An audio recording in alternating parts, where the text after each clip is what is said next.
গাজা উপত্যকায় চলমান ইসরায়েলি আগ্রাসনের বিরুদ্ধে বিশ্বব্যাপী প্রতিবাদ চলছে। হজের সময়ও এরকম কিছু হতে পারে বলে আশঙ্কা করছে সৌদি সরকার। দেশটির হজ ও ওমরা বিষয়ক মন্ত্রী তৌফিক আল রাবিয়া এ নিয়ে মন্তব্য করেছেন। তিনি বলেছেন, হজ প্রার্থনার জন্য, রাজনৈতিক স্লোগানের জন্য নয়। এমন কেউ করলে তাকে শাস্তির আওতায় আনা হবে।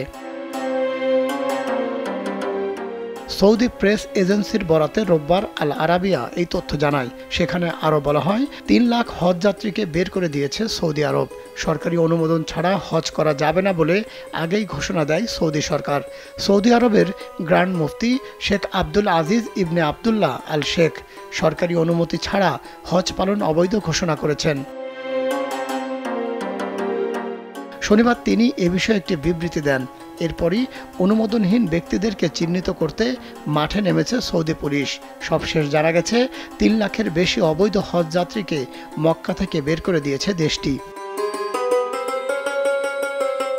আর এক সপ্তাহ পরেই এই নগরীতে মুসলিমদের পবিত্র হজ পালন শুরু হবে। অফিসিয়াল তথ্য অনুযায়ী গত বছর ১৮ লাখের বেশি মানুষ হজ পালন করেছিলেন। সৌদি সরকার জানায়, শনিবার পর্যন্ত ১৩ লাখের বেশি নিবন্ধিত হজযাত্রী সৌদি আরবে পৌঁছেছেন। আগামী ১৪ জুন সৌদি আরবের মক্কায় পবিত্র হজ পালন শুরু হবে। যাদেরকে বের করে দেওয়া হয়েছে তাদের মধ্যে ১,৫৩,৯৯৮ জনই বিদেশি। তারা ভ্রমণ ভিসায় সৌদি আরবে এসেছেন। হজ পালনের জন্য তাদের কাছে বৈধ কাগজপত্র ছিল না। পাশাপাশি হজের অনুমতি ছাড়াই সৌদি আরবের অন্যান্য শহর থেকে মক্কায় আসা ১,৭১,৫৮৭ জনকে মক্কা থেকে ফিরিয়ে দেওয়া হয়েছে। সব মুসলিমের জীবনে অন্তত একবার হজ পালন আবশ্যক। ৪ দিন ধরে মক্কা এবং এর আশপাশের অঞ্চলে হজের বিভিন্ন আনুষ্ঠানিকতা সম্পন্ন করতে হয়। বৈধ উপায়ে হজের অনুমতি পাওয়াটা ব্যয়বহুল হয়ে থাকে। তাছাড়া প্রতিটি দেশের জন্য হজযাত্রীদের কোটা সীমাবদ্ধ থাকে।